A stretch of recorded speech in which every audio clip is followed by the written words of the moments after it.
Welcome to Practicing Welcome, Part 1, Welcoming Others.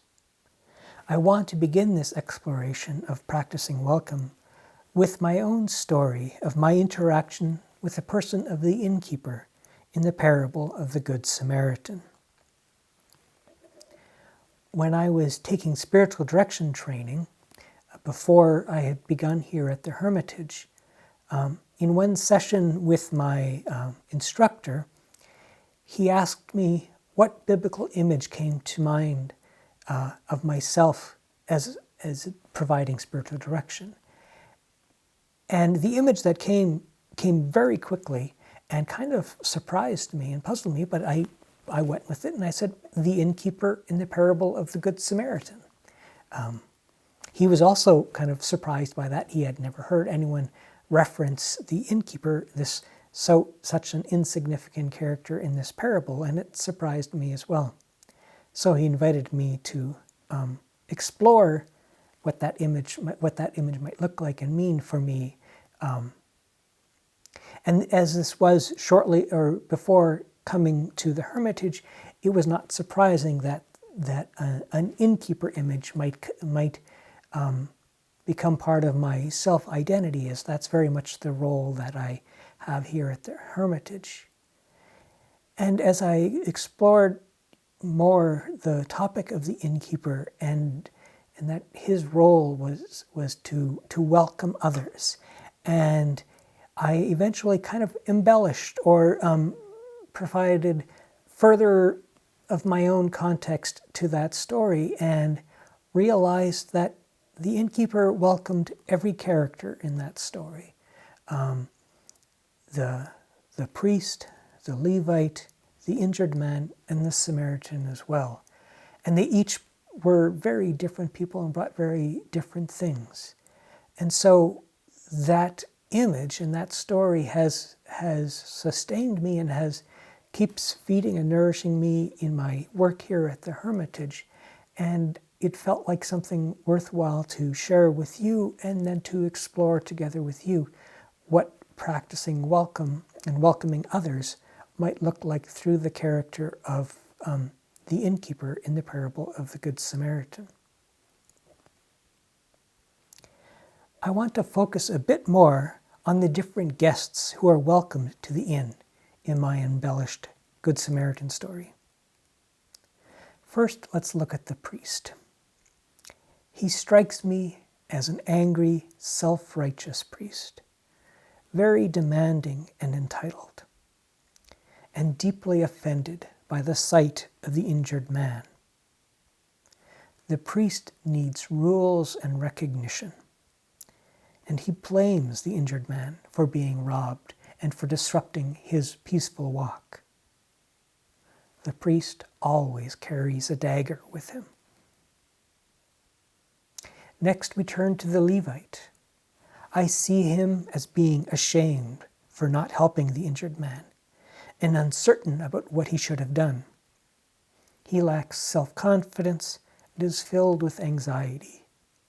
He is more afraid of doing wrong than motivated to do right. Now we turn to the Good Samaritan.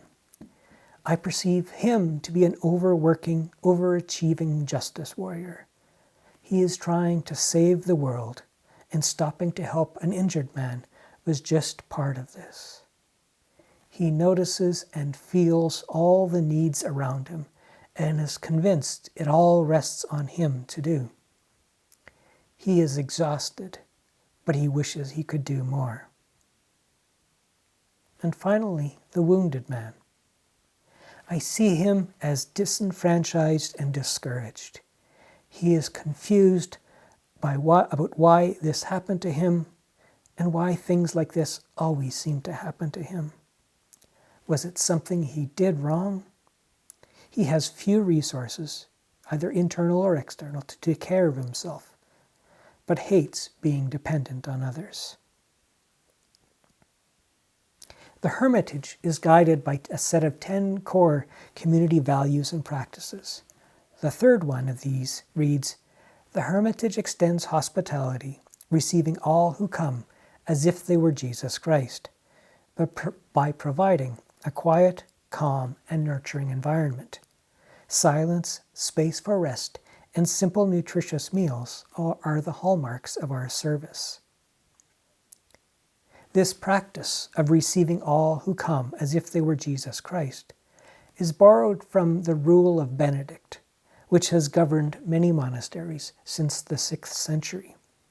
Sometimes it may be difficult to see Christ in the other, to welcome Christ in the other, and then perhaps maybe the idea of simply welcoming those who Christ brings to your door is enough. As an innkeeper offering welcome to each of these characters in the Good Samaritan parable, we will likely find it easier to welcome some as Christ than others. Obviously, welcoming the arrogant and angry priest as Christ will be a challenge for most of us. I like that the innkeeper in Rembrandt's painting of the Good Samaritan is standing in the doorway. Welcoming the other involves both facing out, which connotes availability, and drawing in, which implies protection and stability.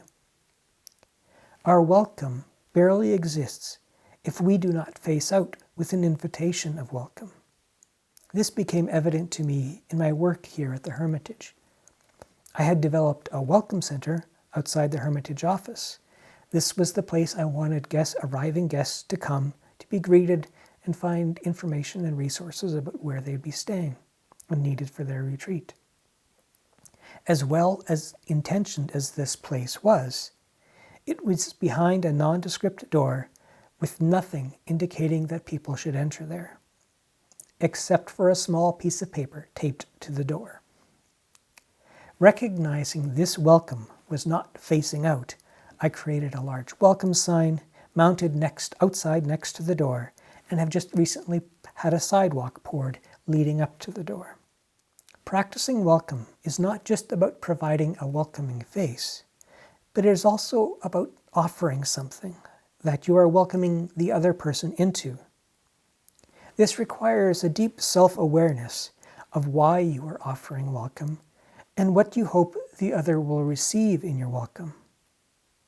As counterintuitive as it may seem, setting parameters around your welcome can be an important part of practicing hospitality. Similar to the facing out and welcoming in issues of practicing welcome are issues of vulnerability and control and power issues. Welcoming someone into your home, business, heart is a vulnerable act. We cannot know how this person will behave and treat us and others. When talking with my spiritual director about this very topic, the image of the guest who rearranges all the furniture in their guest room came to mind.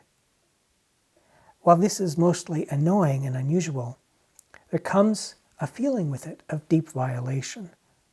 The guest is remaking the room, something we weren't offering the guest. The other side of this feeling of vulnerability is the exercise of control. When we welcome someone in, we are potentially in a position of control over that person. They must abide us and our expectations, or the welcome can be revoked. We can be tempted to project onto the guests and try to make them behave the way we think they should behave. In our next video, we will explore welcoming ourselves. Blessings.